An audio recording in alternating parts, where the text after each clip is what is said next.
Argentine pope ফ্রান্সিসের মৃত্যুর 2 দিন পর বুধবার তার কফিন ক্যাসা সান্তা মার্তা থেকে বেরিয়ে সেন্ট পিটার্স বাসিলিকার উদ্দেশ্যে যাত্রা শুরু করে। পবিত্র এই মিছিলে অংশ নেন ডজন খানেক লাল পোশাক পরিহিত কার্ডিনাল এবং সুইস গার্ডের সদস্যরা, যারা শ্রদ্ধা ভরে কফিনটিকে ঘিরে রাখেন।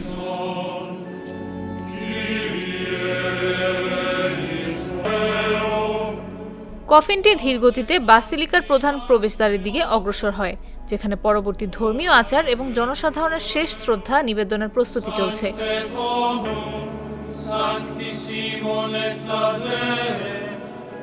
পোপ ফ্রান্সিস, যিনি বিশ্বজুড়ে ক্যাথলিক সম্প্রদায়ের জন্য অনুপ্রেরণার প্রতীক ছিলেন, মৃত্যুকালে তার বয়স হয়েছিল 88 বছর।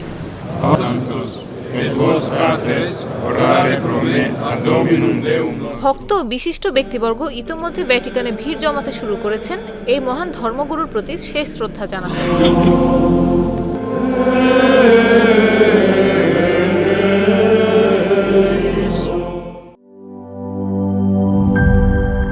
নাটা জেলি আর পানীয়র এক অসম কম্বিনেশন ড্রিঙ্কো। চিল থাকতে চান, ড্রিঙ্কো চাবান।